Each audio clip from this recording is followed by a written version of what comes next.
So who are you? My name is Lisa Lisenbee. And are you over the age of 35? I am. Did you live through 9/11? I did. Okay.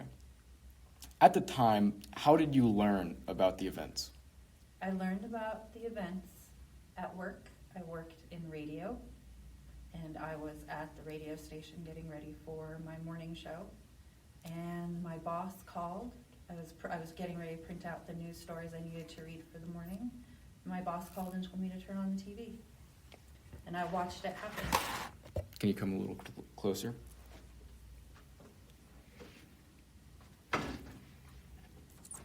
Now, in your profession of, at the time, reporter, have you reported any other terrorist attacks before 9/11?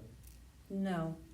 No, and I technically wasn't a reporter at that time. I had a morning show on a classic rock station, and we just did news at the top of the hour, so I had to have stuff ready for 6 o'clock, because I started the show at 6 a.m., and we started the show with whatever information we had at that time, which was already a significant amount because we're 2 hours behind New York. So. And at the time, without all of the information that you know in hindsight, who did you blame? Nobody. It was, at that moment, it was a shock. Nobody knew what was going on. There was no information, really. There was just, all we knew was a plane hit the building. Like, it was just kind of out of nowhere. And so it wasn't really until the dust settled that it actually became kind of a little bit more clear. So after that, after kind of knowing what was going on, I think I probably blamed the U.S. The U.S.? Mm-hmm. And now, with all of the information you have, who do you blame? The U.S. Still? Still. Why do you think it happened, if you don't mind me specifying? Why do you think it happened during it, at the time, at the day? Why the attack happened? Yes. We're not known as a country for being very open with other countries in a lot of ways to their cultures. So at that time, I figured, we had just upset somebody, another country, by going in and trying to tell them how to be a country. But I think everything was just chaos. Everything was chaos for several weeks. So just trying to wrap your head around how many people died and all of the images that were constant on TV all the time. That's the only thing you heard about, and watching it over and over again. I think it took a long time to really kind of understand what was going on, what was happening. And of course there are all the conspiracy theories of, like, it had to do with oil, it had to do with the president, he had business dealings, it was backroom dealings, it was just chaos. That's the only word I can think of. It was chaos. And on your morning show, how long did you report about it and keep it in your news cycle on the radio? That day, or in general? In general. It was a daily topic, and it was difficult because it's not a news show, it's a morning show, like your standard kind of rock station morning show, joking around, you go over local news. There were a lot of things that were happening once it was understood that it was Middle East. There were things going on with the very small Middle Eastern community that we had in town.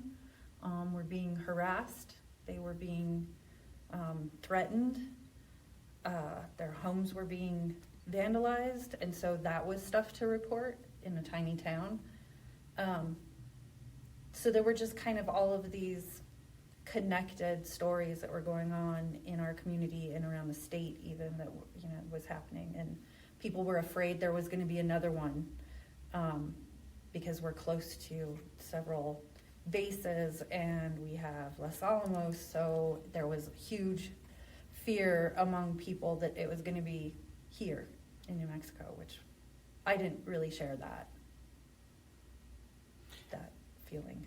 And for the Middle Eastern population in town, with them being harassed and terrorized, how did you feel about that? Apathetic or compassionate? It made me very sad and compassionate, I guess that would be. I just didn't understand how the people in the community who had already historically in our community been through a lot, and usually we're very neighborly with our other community members, like how they could do that. I just didn't understand how they could attack other community members and be angry in that way. It was shocking. It was sad. And after the fact, what did you do to find comfort?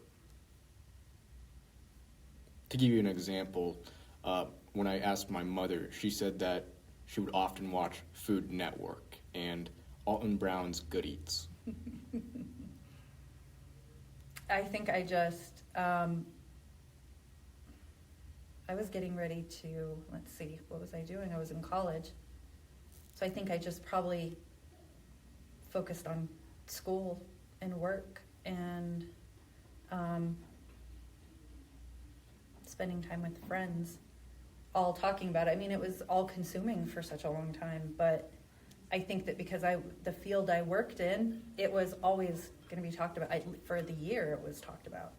So it was really difficult. And there were a lot of decisions to make, like songs that we didn't play, songs we were told not to play. Could you give me an example? Van Halen's Jump. Because of the people jumping out of the building? Yeah. And I was not on board with that because you have to face it, not hide from it. And I didn't think that not playing certain songs was going to help in any way. It wasn't going to hurt and it wasn't going to help. Like, it didn't change anything. I don't think it made anybody feel better or worse. And did you think about joining the military after the fact? No. Did you know anybody who did? Yeah. I knew a lot of people who, that was the first thing they did, was go and sign up. A lot of the guys I was in high school with that were in town still, that was all they talked about. But I had different feelings about military and bombings and war and all of that, so I didn't really agree with that either. I didn't think it was necessary to like run off and start killing another, group of people because of it. Do you think there was a divide in the genders and how they perceived both the event and how we should respond to it? Not in genders, no. I think one of the things that did happen that was interesting, aside from any of the harassment for any kind of Middle Eastern people, was that people who previously didn't really support military, who were really anti-military, started kind of changing the way that they thought and talked about it. So they started talking about supporting soldiers versus government. So it was support your troops, even if you disagree with what your government is doing, because those people are choosing to do that job. And so you have to support them because it's not a job you want to do. Right? So like for me, that's not a job I want. I don't want to be a soldier. I've never wanted to be a soldier. And up until that point, I never agreed with war. War is like not a thing. That's not solving things. But once I started seeing people I knew wanting to go off and fight and join the military and who were affected by it in that way, I decided that supporting the individuals who wanted to do it, that meant something. I didn't have to support the government or the choices, but the ones who wanted to go off and do something and make things right somehow, whatever that was. So I don't think there was a divide in genders. I think it was a divide in ideology, political opinions, but not as much as like we see today, actually. I think the divide is way greater today than it was even during 9/11. There was a lot of uniting during it, after. A lot of people wanted to come together and wanted to come together as a country. And comparing the U.S. invasion of Iraq in 1991 to the U.S. invasion of Iraq in 2003, do you think 9/11 made the idea of intervention more palatable to the American population? Yes, I do. I think there was a lot of right? So we shouldn't be doing this in 91. This isn't what we should be doing. We shouldn't be doing this. This isn't the way things are done. But then once the attack was on American soil, after that, then there was a slight change in how people felt about it. Yeah, we should go there. We should do this. Do you think that mindset still exists today? No. I think, I don't think that enough Americans are paying attention to what's going on anywhere outside. It's almost like it happened and everybody was affected by the attack, and then we were going to make things better, things were going to get better, we were going to fix things, we were going to fix our relations with other countries, and then after some time it just wasn't important anymore. And people stopped being interested. It's different now. I think people are more focused on only themselves and their immediate surroundings, like their own bubble. They're not thinking about how anything else could come. Just like before the attack, people didn't ever stop and think that it would happen on American soil. And then it did. And now we're kind of back to that general thinking of like, it's not going to ever happen here again. And the attacks of 9/11, did that affect you financially, economically? No, I was a broke college student before and after. So no, it didn't have that kind of effect. I don't think it had as much of an effect economically on a lot of people. I'm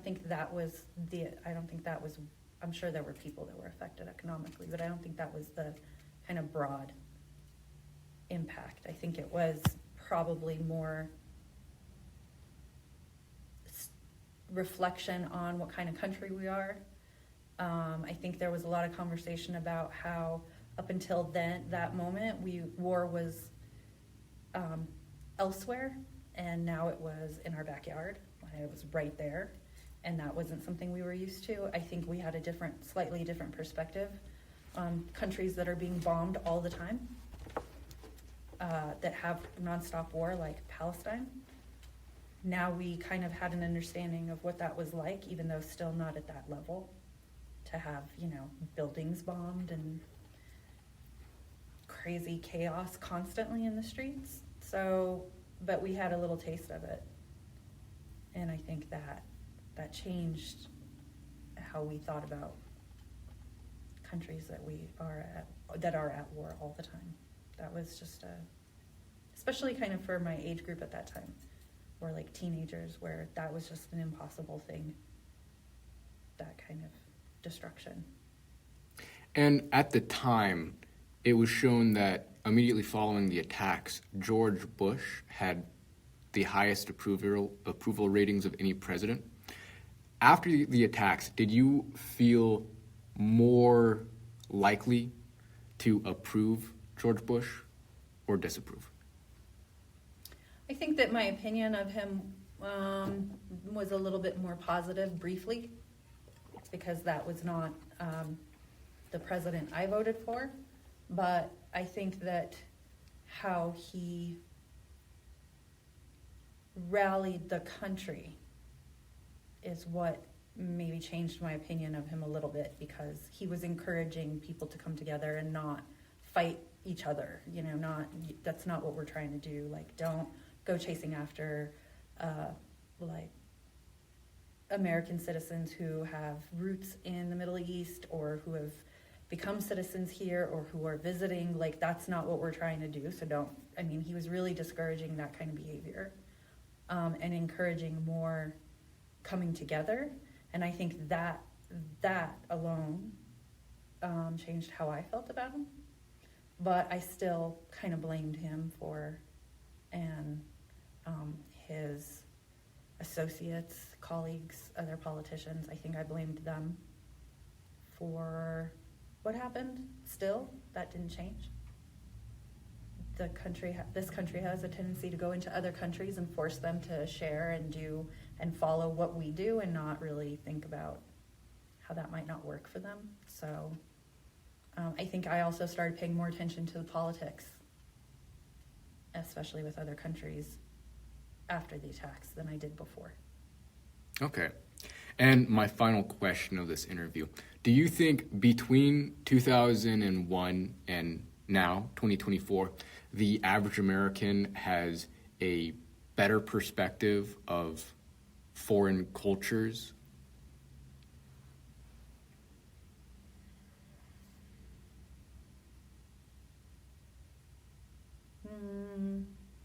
Maybe a little bit. Maybe a little. There's maybe a